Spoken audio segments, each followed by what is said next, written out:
Click 150 na version 1. Ayan, magtatap overhaul tayo. Galing sa ibang paggawaan itong mga sir. Gumastos na malaki, kaso overheating pa rin. Dating sakit niya, overheating, pinabili ng radiator, tinap overhaul, water pump. Ayan, nag-overheating pa rin. Bumubulwak yung coolant or tumatapon sa reserve yung coolant dahilan na nag-overheat sa panel. Kaya ito, binuksan natin yung makina. Hindi ko na pinakita sa inyo yung overheating niya. Pakita ko na lang sa inyo ng actual kapag natanggal yung makina. Itatap overhaul natin. Tingnan natin. Kasi malaki na rin yung nagagastos na ito.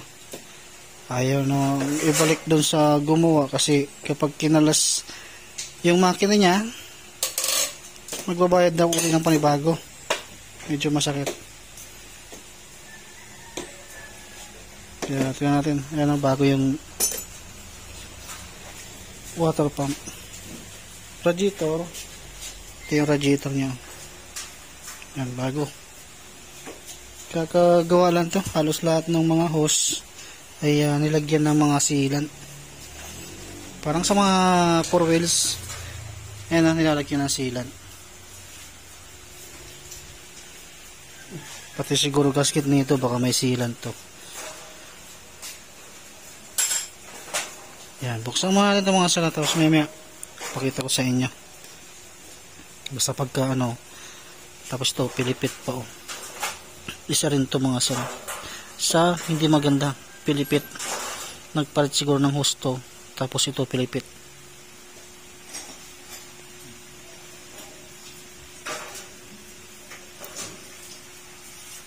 Mamaya babawasan natin yan para maging saktong sakto.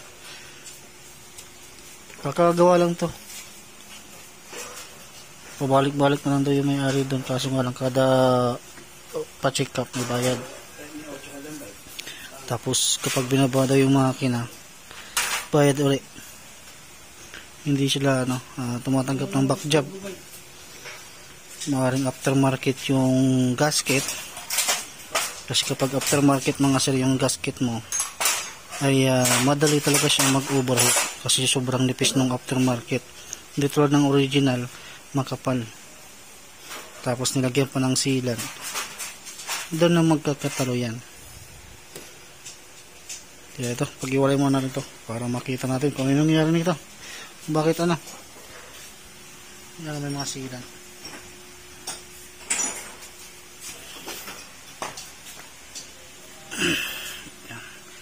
Nilagyan ng sealant parang sa mga 4 wheels.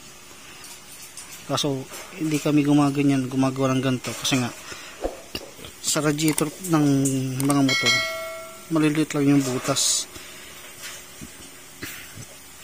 Kapag mali ka ng paglalagay ng ganito mga sir at siyempre tinulak mo yung radiator, yung hose at may sumobra doon at yung sobra na gasket na parang ganito at natanggal yan at pumasok doon sa loob hanggang doon sa radiator, may posibilidad na mabarahan yung radiator or kumalang doon sa thermostat.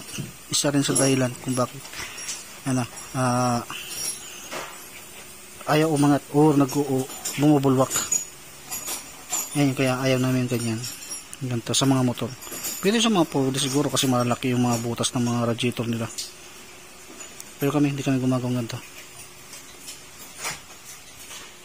Yan, tanggalin mo natin ito.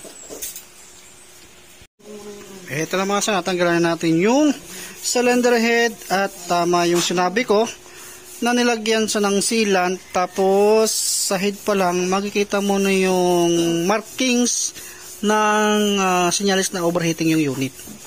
Ito. Sige, tanggalin mo yan. Kasi totaling hindi na dapat talaga ito binabalik or aftermarket ang ilalagay kasi ayaw ko talaga. May aftermarket na mas matibay pero sa nilagay sobrang nipis mga sir. Yan markings pa lang overheating na. Tapos singaw siya. Ito na yung mga sinyalis ng overheating. Yan mga ganyan. Singaw yan. Kaya nag-overflow yung coolant sa reserve or tanke. Tapos sa block naman makikita mo naman din sa block na totally talaga siyang overheating Dahil dito sa gilid pa lang ng block niya, talagang overheat na. Dapat hindi ganyan. Yan. Tapos ano pa. Iba pa yung kain ng noise niya. Yan. Kaya overheat. Yung gagawin natin, tatanggalin natin yan at i-replacing natin yan. Original na gasket yung ating gagamitin. Pakita ko sa inyo yung gasket na gumawa nito. Pagkumpare natin mamaya. Overheating. Kaya ito, back job talaga to. Kaso sinisingil pa uli sa pagkalas ng makina. Yun, inis ng sister. Hindi niya na binalik doon sa pinagpagawa niya. Nagawi siya dito. Tagalin mo yung block din. Kasi overheating siya. Ito yung block ko. Yan, tanggal na doon sa kwan. Yan. Overheating yan mga sir. Kumbaga nag-overheat dahil singaw yung gasket, siguro hindi nirepacing or nilagyan nga ng sealant, kaya medyo angat yung head doon sa ibang parte ng ng block. Tapos siguro hindi pa nilihan ng maayos, hindi maganda yung pagkakalapat, ganyan yung nangyari. Ang gagawin natin, i-repacing natin yan, pati yung head. Medyo may katagalan nga lang sa pagre-repacing. 3 days pa lang itong ginawa, binalik niya, kaso sinisingil uli siya. 3 days pa lang yun, dapat consider sa back job yun. Wala namang perfecto sa pagiging mekaniko na normal lang nang mayroong nagbaback job. Kaso nga lang, siyempre tanggapin mo pag back job mo at iaano mo siya, tulungan mo yung customer kasi napagastos na eh. Pati yung base gasket, nilagyan din ng sealant. Yung base gasket sa ilalim ng block, nilagyan din ng sealant. Kami kasi mga sir, di na kami naglalagay niyan. Pag bago-bago, pwede ka maglagay ng ganyan. Siguro sa on the bit, pwede ka maglagay. Sa hindi gumagamit ng kulan, pwede yan.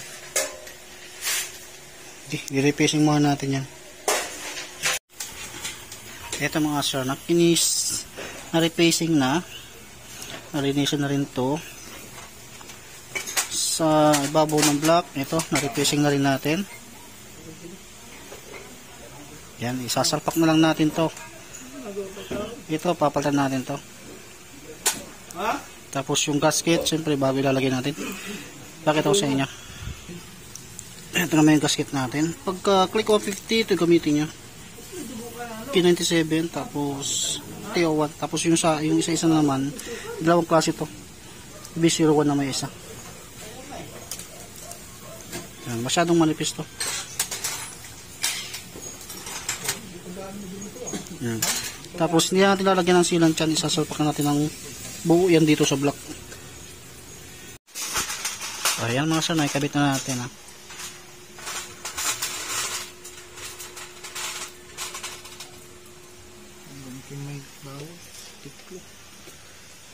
Yan, walang sealant yan. Okay, kabit muna natin para tingnan natin kung bubulwak. Okay na mga sir, naibalikan natin, pinapainit na natin. Yan, naibalik naman na. Yung gasket, hindi tayo naglagay ng sealant po dyan kasi ayaw na ayaw din namin yung ganon dahil subukan na namin at naranasan na namin doon sa mga ibang customer namin na hindi kami talaga naglalagay niya dahil sumasablay at replacing yung block sa yung head. At ito pinapainit natin mabuti at i-check natin kung mag-a-appear to. Totally kaya na pa ito maandar. Medyo hindi ko lang sa inyo na ipakita lahat ng pagbalik dahil medyo marami na tayong ginawang ganito, marami na rin yung medyo kung paano maglagay or magbuo or mag-top over ng makina. Kaya direct na po yun na lang tayo, doon na lang tayo dun sa may bubulwa ko ba, nag-overheat pa ba sa panel. Yan, yun yung ginagawa natin ngayon. Mainit na yung makina nya.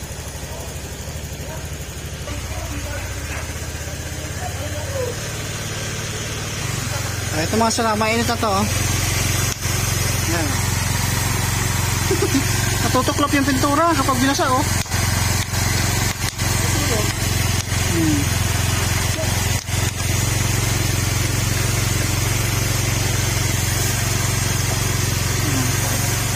nasunog na. Hindi high tip. Hindi high tip yung pinturang nilagay mo. May ito mga kasi. Na-observe ba natin mabuti para hindi naman sayang yung pagpunta ni sir. Kailangan talaga ay pulido.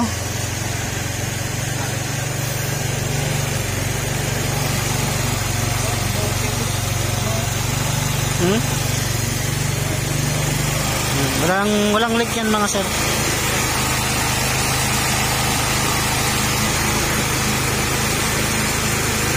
Pinapainit natin mabuti. Saka nag-bypass pala tayo ng thermostat dyan mga sir. Kasi thermostat nya pinalitan din yun, kaso hindi ko lang kung bago ba yung pinalit. Sa water pump nagpalit din, kaso replacement, hindi siya yung talagang original.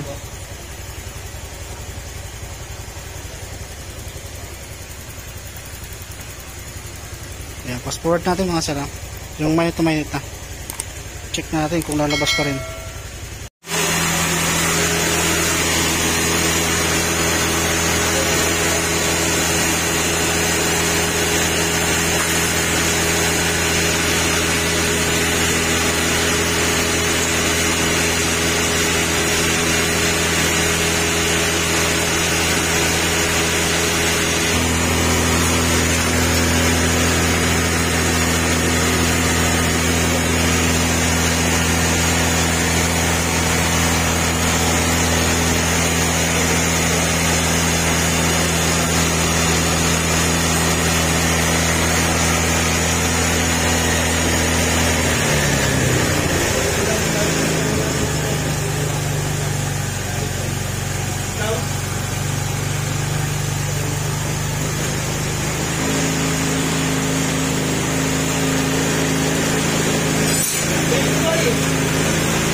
So mga sir, kaya pa natin ito pinapaandar hanggang sa pinost-post ko na nga yung video.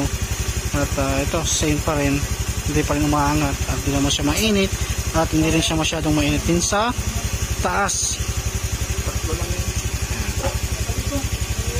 Pero yung hose sobrang init, pati doon sobrang init.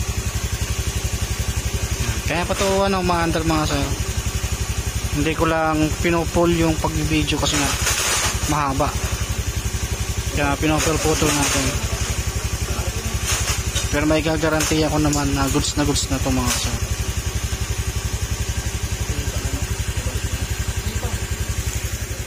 Okay, balik na para makawin na lang si sir.